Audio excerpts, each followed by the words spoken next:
I'm absolutely delighted to introduce Judith Thompson. Judith was originally from Stockport in England. She came to Northern Ireland in 1984, so we think she's almost been here long enough to be accepted.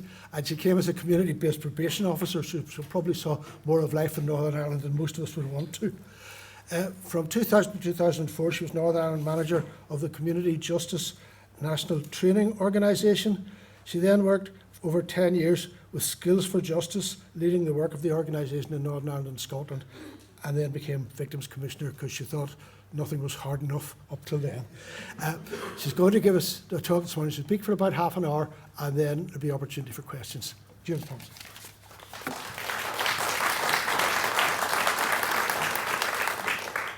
Thank you. And thank you to the John Hewitt Society for the introduction and for the opportunity to speak at this esteemed summer school. Over the weekend, reading John Hewitt's poetry and reflecting on it, there are so many poems that have deep resonances for me in my job as Victims Commissioner. And as Hewitt found himself an Irishman in Coventry, I'm an Englishwoman, arriving in Northern Ireland in 1984 to what Hewitt calls this ruptured country. And my first experience, my first patch actually as a probation officer, was the part of North Belfast where Hewitt was born. He was born in Clifton Park Avenue. And working across those areas on both sides of the many peace lines in that area, you really did see, and I really did get an opportunity and a privilege, I guess, to be part of people's lives or close enough to have those conversations with them at a time when great hurt was happening to all parts. And I was really struck by, again, Hewitt's line about poisoned memory and by ready wit with poverty corroded into malice to hit and run and howl when it is hit. Incredibly powerful lines, and something which I'm going to touch on a few times in my speech, in our conversation this morning, is that idea about poisoned memory. What I have experienced in the past 4 years as Victims Commissioner, from the breadth and the diversity of the lived experience of victims and survivors, though, is one common purpose: that the horror of the Troubles should not be visited again. And that is the common will of common man, that no war shall ever darken day again. You know, no matter who you talk to, no matter who hurt them, or who maybe in some cases they may have hurt, for those who lived through it, for those who suffered harm, they don't really want to see somebody else suffer that too. And that's also the hope as well as the challenge to the role I'm in, but actually to everybody in this room. And I think I'm going to say at the outset as well, that every room I go into, and I am making assumption that in this room, there will be people who've suffered harm. There'll be people who've been traumatized by what they've witnessed, either in their working lives or in their personal lives. That there will be people who've lost a family member or someone they loved. That there will be people who've cared for family members who were traumatized or hurt. So I do see this role as being one that is about everybody and about civic society. It's not a narrow group of people who suffered harm during the many years of a long conflict. So the job I'm in, and the Commission for Victims and Survivors, was established in May 2008 under the Victims and Survivors Northern Ireland Order, which was passed in 2006 and amended in 2008. So we're an NDPB of the Executive Office. Our principal aim is to promote the interests of victims and survivors of the conflict. It's a fairly unique organisation in its construct. It's founded in the aftermath of 40 years of the Troubles. And in the Good Friday Agreement, it was foreseen in a statement which said, "The participants believe that it is essential to acknowledge and address the suffering of the victims of violence as a necessary element of reconciliation." They look forward to the results of the work of the Northern Ireland Victims Commission. It is recognised that victims have a right to remember, as well as to contribute to a changed society. The achievement of a peaceful and just society will be the true memorial to the victims of violence. So in that two very non-specific paragraphs in terms of what exactly was to be done, you've got addressing suffering as a necessary element of reconciliation. You have got memory, poisoned or otherwise, and a contribution to a changed society which is more peaceful and just. A lot of very big ideas and incredibly important civic constructs pulled together into those two short paragraphs. So I was appointed as the Commissioner by the First and Deputy First Minister. My duties are to promote awareness of matters relating to the interests of victims and survivors and the need to safeguard those interests, to review the adequacy and effectiveness of law of practice, and to keep under review the adequacy and effectiveness of services. I'm the primary place of advice for the Secretary of State or the Executive Committee of the Assembly or anybody else providing services or dealing with matters concerning victims. And also that I need to take reasonable steps to ensure the views of victims and survivors are sought, and also that I convene a forum, which I'll come back and talk to in a moment, who represent the broad complexion of harm that was inflicted against victims in Northern Ireland through their own lived experience. And for those of you who don't already hear this debate, the 2006 order does define who is a victim. It says, but it in fact defines it in a very inclusive way, which is not unusual in terms of looking at criminal law and victims. So, first of all, it's somebody who has been physically or psychologically injured. And I will come back in a while to talk about psychological injury and its impact, because it's a huge and not fully addressed issue.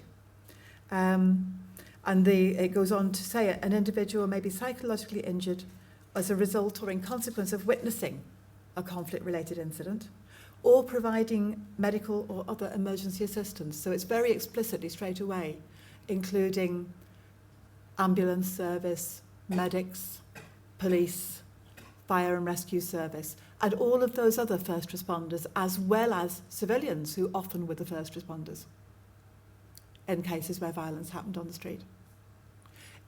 It's a definition which includes all of those. And it also, and I think quite rightly, includes anyone who provides a substantial care on a regular basis for an individual mentioned above. So carers, usually they're family members, but people whose lives are changed just as much as the person who's harmed sometimes by the impact of becoming a carer.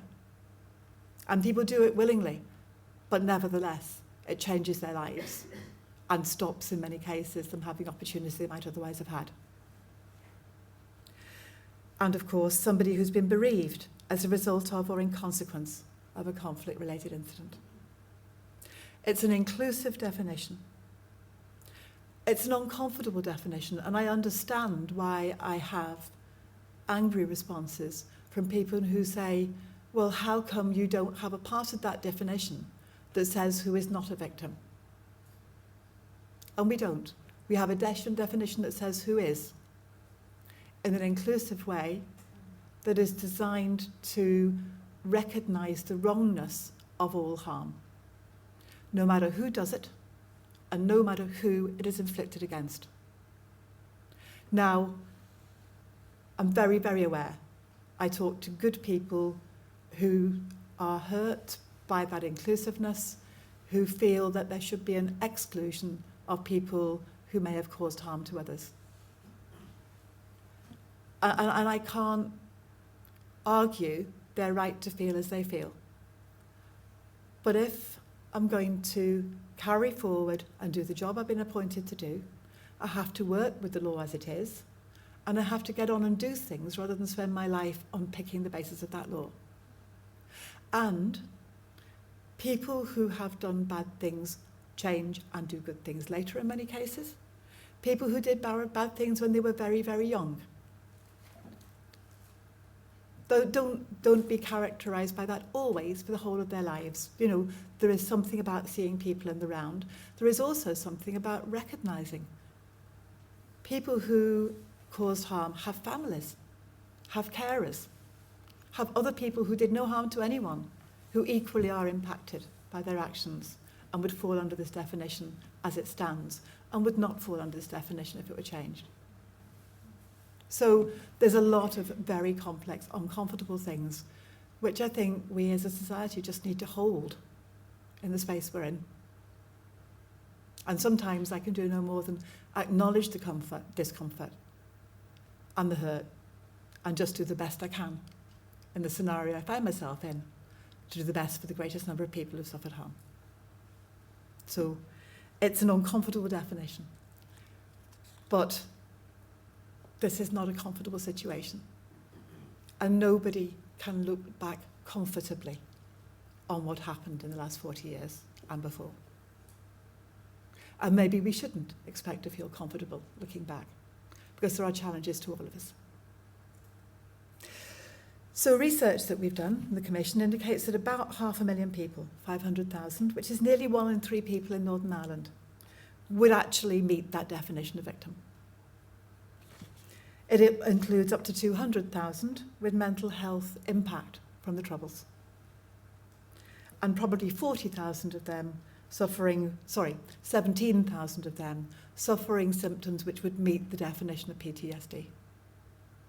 We have 40,000 people injured, 3,720 families bereaved, and in September 2017, my office commissioned an omnibus survey which revealed that 26% of the population surveyed said that they or a family member continue to be affected by a conflict-related incident. Of that figure, 6% said they were psychologically affected and 3% physically injured, personally. So, as I say, in every room that you go into, there are people who have experienced this impact. The impact of the Troubles is part of who we are as a civic society. The past is our present, and we need to find a way through this poisoned memory. And I don't believe we find a way through it by ignoring it or by looking at it through a lens which is not coloured by debate and listening to people who see things through a different lens.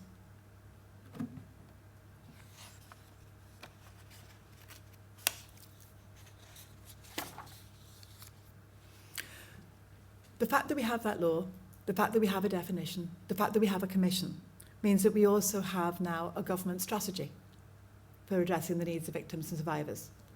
And that one is dependent on the other. However uncomfortable some of the law is, we wouldn't have a government strategy without it. So, under that strategy, £13 million a year is made available to provide services and other benefits to victims and survivors.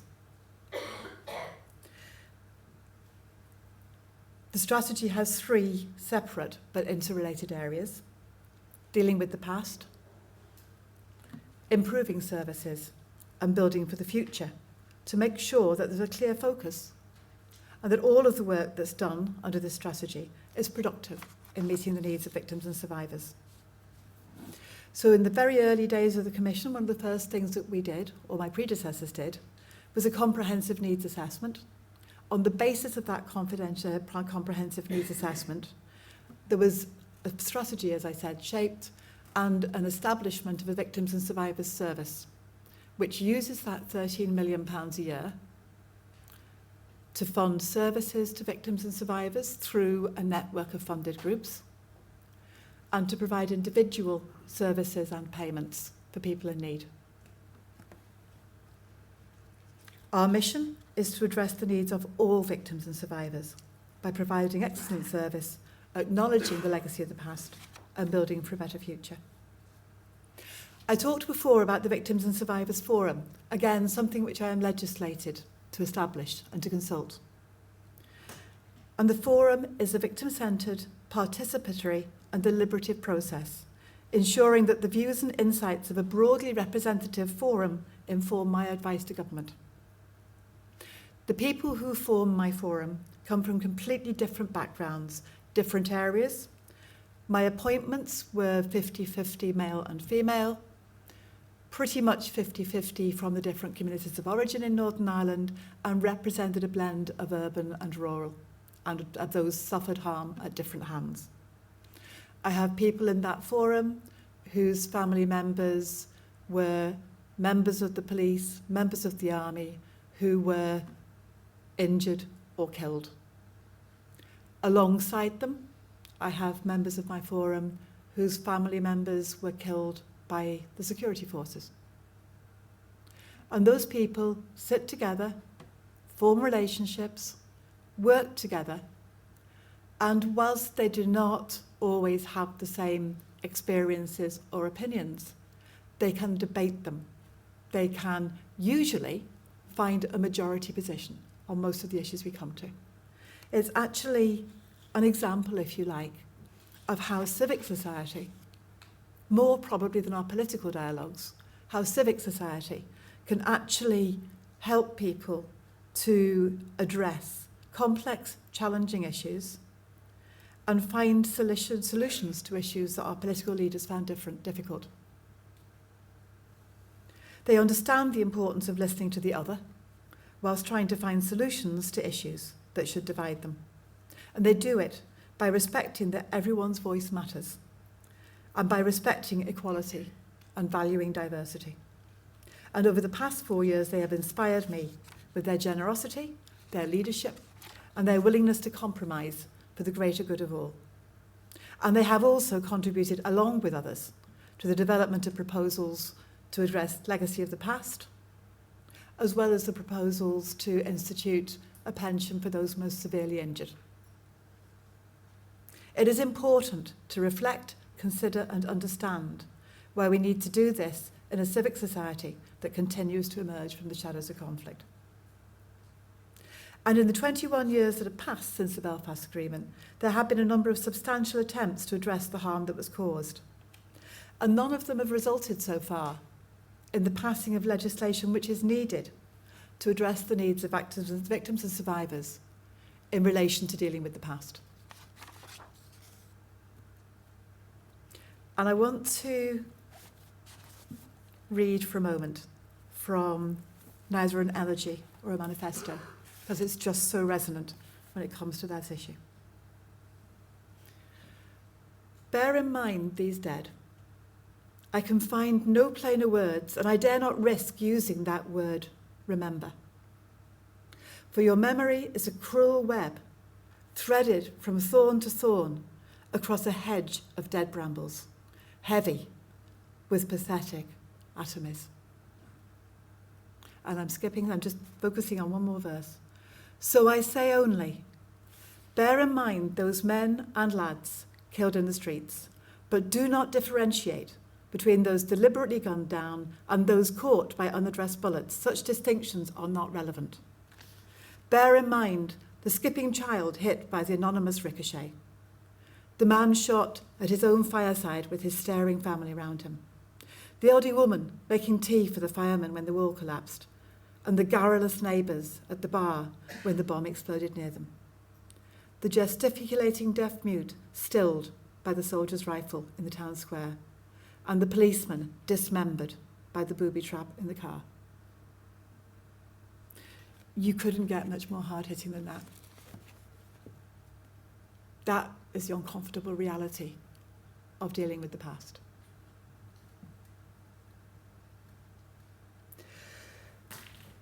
So the fact that bereaved families who wish to access information and acknowledgement and some form of justice are currently told that they must wait decades before that can happen.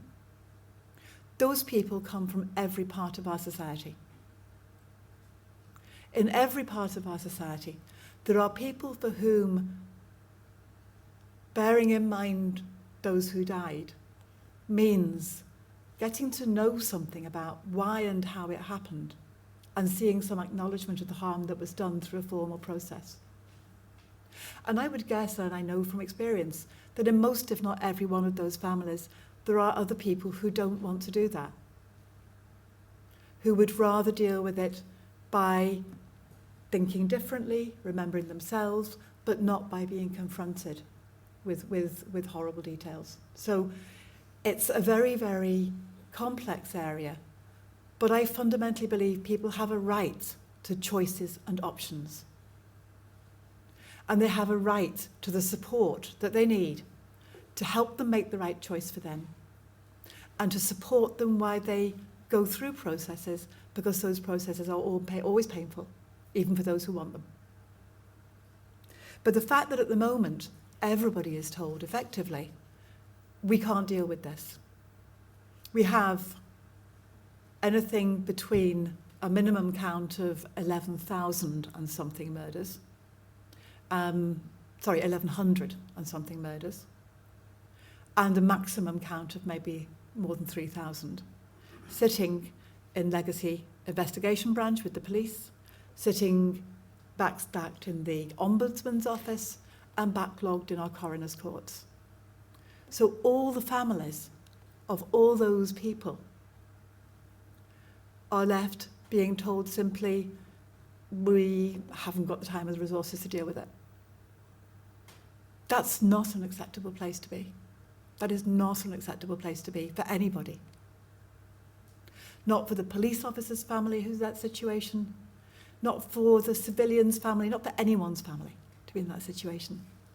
If harm happens, if terrible hurt and wrong is done, it's not okay to tell people the state hasn't got the time to look at it. That's not acknowledgement. Whatever you can do in looking at it, it's not acknowledgement to say to people, we can't do it. And if you want to look at it in a very practical way, because people quite often do say to me, and it's a very poignant point, why would we spend the money on justice processes when we could just spend it on looking after people? And my answer is, we need to do both, but don't forget, at the moment, by the last reckoning by the Criminal Justice Inspectorate, we spend about 30 million a year doing what we're currently doing, which is fighting lawsuits brought by people who want to access normal justice processes. And by running institutions which are backlogged so they can't deliver for anybody. If we had that money, if we had what we'd spent in the last 2 decades on defending legal actions and running organisations that can only tell people they can't deliver, then we'd have the money to do this and everything else besides. So I say it's incredibly complex and painful, but doing nothing is not the right answer. And that's where we are right now.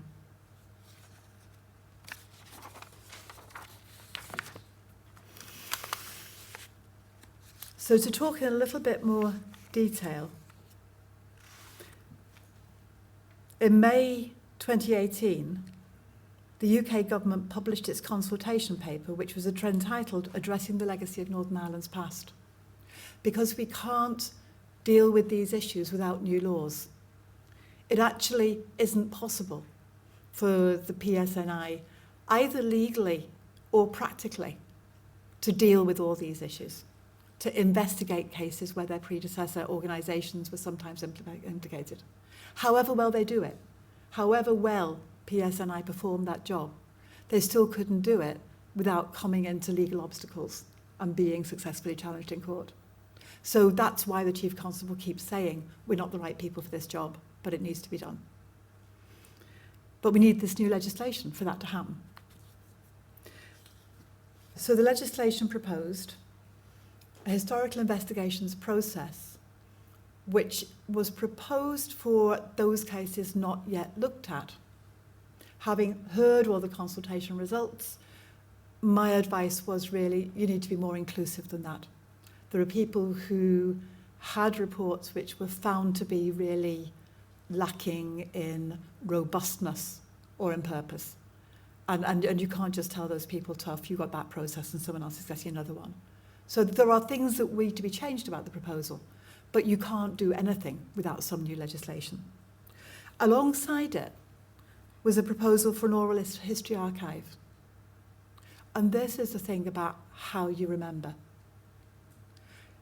So an oral history archive would be a place where, with all the proper boundaries around it in terms of taking care of people, making sure that if people agree to get involved in telling their story, they do it having had the right conversations with their families first, they do it having the right support in place for themselves, they do it in a way which is as fair and honest and personal as it can be.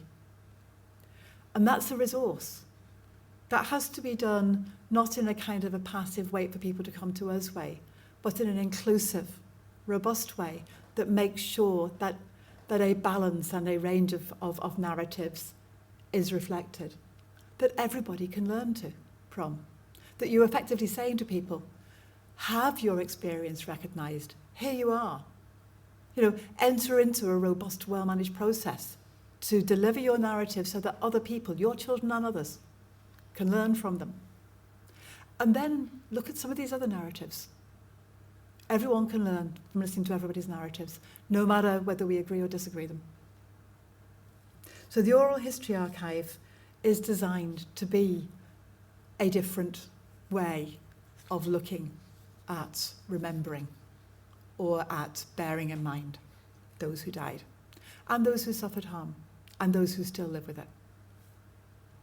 The third proposal, the third piece of draft legislation, was for an implementation and reconciliation group, a process of looking at what comes out of investigations, what comes out of oral history, and what comes out of truth recovery, and saying, on balance, here are some things which we as a society, and maybe some specific groups within this society, need to acknowledge in order to move on. And then the fourth body is the International Commission for Information Retrieval, designed rather like the process which retrieved the bodies of those people who were disappeared. A process where people can say, outside of a legal context, if you wish to get information about the manner in which someone you love died, we can try and seek that information through an intermediary. Again, a complex process. There are real design issues about running that alongside investigations, but the principles embedded of trying to give people access to information based on evidence, information based on understanding and narrative, acknowledgement of harm, and access to a justice process where they want it. Those are some very fundamental principles. And every attempt that's been made to address conflict embodies parts of all of those things. How you do it, how you deliver it, is really difficult. I don't think these proposals were by any means perfect, and I made extensive recommendations for change. But I do believe that we can't continue where we are. It's not delivering for anybody. So we have to make the brave step of fashioning something that's better.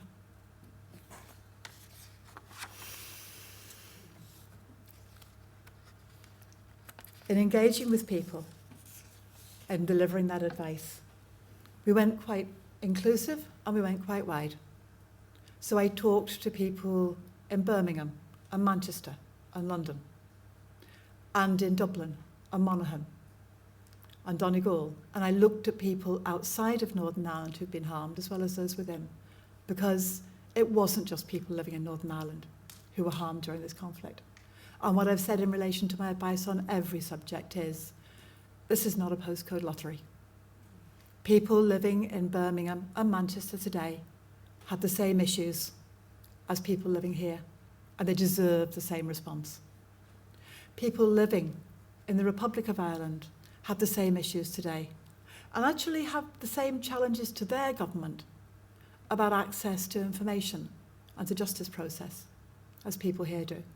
And if we deal with this matter, we need to do it in an inclusive way, and a more inclusive way than those proposals which we had, which were largely restricted to Northern Ireland in some respects.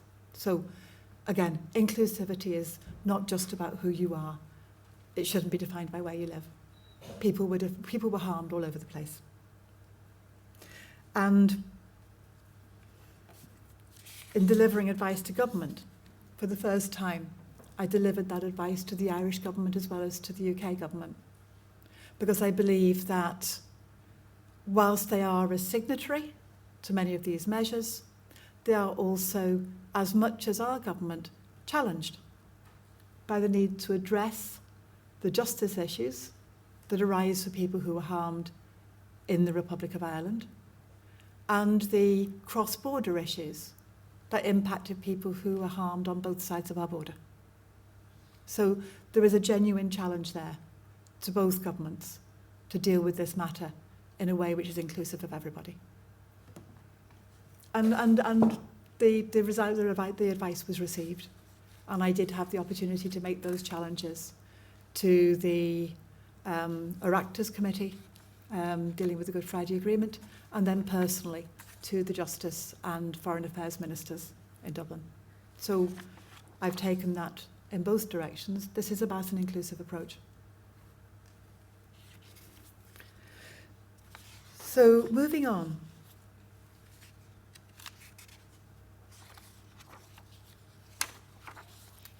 There are a couple of other really key issues about dealing with the past and about how we move forward into a more reconciled future that I think are very important to talk about today. First of all, I want to talk about the scale and complexity associated with the mental health legacy of the Troubles and the real issues about ensuring that victims and survivors have a timely access to the kind of quality of trauma service that they need. When you think about the numbers I gave at the beginning, when you think about the extent to which right through our society people suffered harm, and when you set against that the fact that we know beyond any doubt that as in other conflict situations, as in other forms of harm, that harm passes through generations.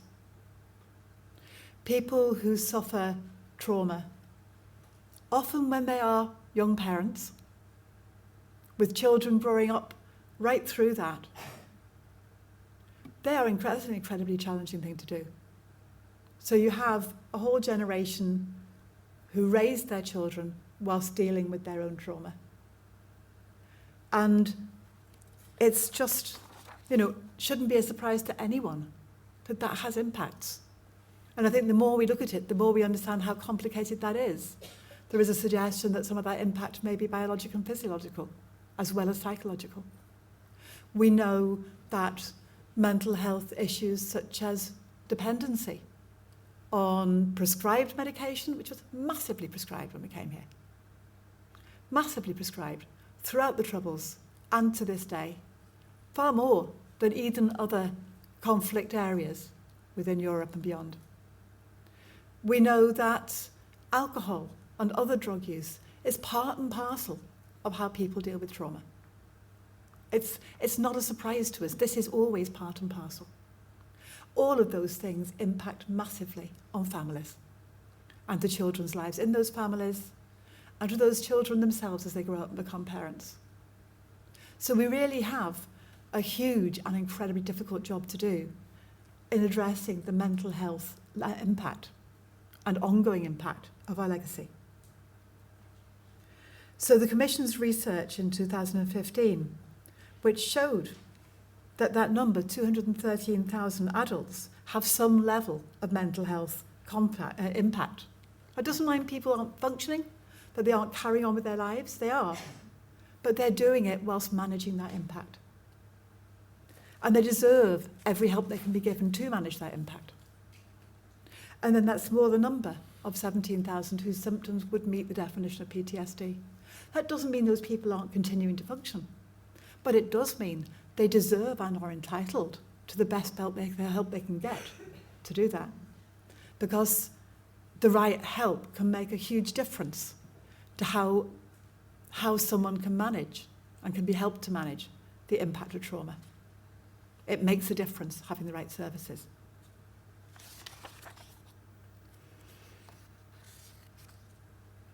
One of the challenges in that is actually communication about conflict-related experiences. And I've had a lot of those conversations with families, and I'm sure there are people in this room who have had the same thoughts and debates and conversations. Do you talk about what happened to your children? Happened to you, to your children? And if you do, how does that impact on them? And how do you do it? And so many people have said to me, well, we made the decision not to talk to our children about our conflict-related experiences because we didn't want it to impact on them. But then how did they understand what they see around them? And who else is going to tell them the story, and how will they tell it? Or, do you talk about something a lot? And does that in itself become a quite toxic conversation? It's incredibly difficult issues that families are dealing with and have been dealing with for decades. And that needs to be recognised, and is increasingly being recognised, in a social support and mental health context. But we need more resource, and we need better structures for doing it. So the proposal, which was part of the 2014 Stormont House Agreement, was that there should be what was called a mental health trauma service. That has evolved through a slightly bumpy process into a proposal for a regional trauma network. The idea behind it and the principle is that there should be an input of more training, more resource, more staff, more money for the health service to deal with the most severe end of treatment, and for the community and voluntary sector to do what they do better than anyone else, which is to reach into true communities, to support people who've suffered harm, to provide social support, alternative therapies, some talking therapists, because there are groups that are very skilled to do that, and to do that in a way which supports people who need to go into more intensive and more medically based interventions.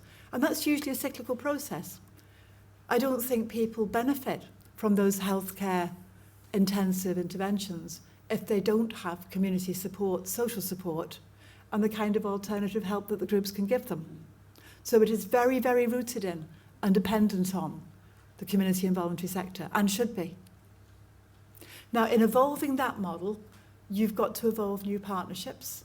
There are always difficulties in doing that and getting it right, and I'm not going to pretend that there haven't been bumps in the road as far as establishing a new regional trauma network is concerned, not least of which is the fact that we haven't an assembly, and the budget, therefore, which was envisaged for this service, hasn't materialised. There has been some money, and early steps have been made, but a lot more is needed, and quickly, and the progress needs to be a lot faster. But also that progress, unarguably, has to be a partnership between communities, community organisations, and the health service, an equal communicating partnership that actually acts in the best issues, in the interests of all those who are harmed, and those who may not find their way into health services if the community doesn't help them, or people who to present to their GP and can't get a referral to somewhere that will give them the help they need so they get medication instead, or people who to present to their GP with back pain that may actually be incredibly related to trauma. And we have a situation where many doctors don't know to ask that question. So we need a proper trauma-informed clinical service and community service working together to address this legacy. And that mental health legacy is as much part of legacy as anything else. And the other important issue I want to talk about now is how we look after those people who've been severely and permanently injured and require care on a daily basis. The Stormont House Agreement recognised that and talked about a pension for the physically injured. But actually, it's not only physical injury. Anybody who suffered massive physical trauma also suffered massive psychological trauma through the initial incident, through pain, through repeated surgery, through the changes that happened to their lives. And I believe firmly, and I've met some of them, and I've met their carers, that there are people who are severely and permanently debilitated by their psychological harm as well. I know I've talked to the carers of those people whose lives are just as impacted as those who suffered physical harm. So, last year, when the Secretary of State asked me to take the advice that had been delivered by my office and my predecessor in 2014 and update it, I was pleased to do so. It seems to me a way of moving one step nearer to doing something to help those people. And I'm going to talk for a minute about who those people are, because it brings it home. Okay, this is my final point. Okay. So Jennifer went for a coffee with her sister when she was 21 and lost both legs in a bomb. Her sister lost 2 legs and an arm. They'd just gone for a cup of coffee. The compensation they got at the time was absolutely derisory, and the process they went through to get it is described by Jennifer as an insult. That money was long gone now. Jennifer's lost the adapted home she had as well, because she couldn't afford to keep it. People like Alex, who was a taxi driver, who lost his taxi and his leg when he got mixed up with his next door neighbour and a bomb was put in his taxi. So Alex had insurance, had his own business, had his own livelihood, but that insurance doesn't pay out if it's a troubles-related incident. And the compensation he finally got 5 years later managed to buy a place for him to live, which he had lost, but didn't provide anything to care for him now. So I updated my advice. My advice did not have within scope the issue of who should not get this pension, because I can't, and because it does not seem to me to be the thing I should be advising on. I work under a piece of law which dictates the parameters of what I do. I don't spend my days at work unpicking the fact that we have a commission and a strategy and some money and ability to move forward. I do what I can within it. So my advice addressed all the issues that I could around treating physical and psychological harm in an inclusive and balanced way, and looking at how you would actually, in the least traumatic way possible, try to define the levels of disability to which it will apply. And there's a great discomfort in addressing just the tip of an iceberg, but that's got to be done. And in trying to look at how you can't repair that harm. You can't repair that harm, but you can try and give the people who are harmed the best kind of life they can have. So I delivered the advice within the terms of reference I was given and within the legislation which I operate in. Last week, it went through the Houses of Parliament as an addendum to a different bill. As things stand at the moment, there is a real potential that some of these people will get the help they need. With that is the discomfort that some people, where it is very contested, and their carers and their families may benefit. And that is the discomfort I talked about at the minute. I understand that discomfort. But I work within a legislation, I work with an intention to move things forward and deliver the best I can for people who most desperately need help. I also want to acknowledge that we haven't yet seen a complete ending to paramilitarism. And I will say no more now other than to say all harm is wrong, always was, still is. All harm, all acts of violence were always wrong and still are. And people who suffered violence still get up in the morning to hear of more violence happening on our street. What does that do to our society? What does that do to our people who suffered harm? We haven't got there yet, have we? And in closing,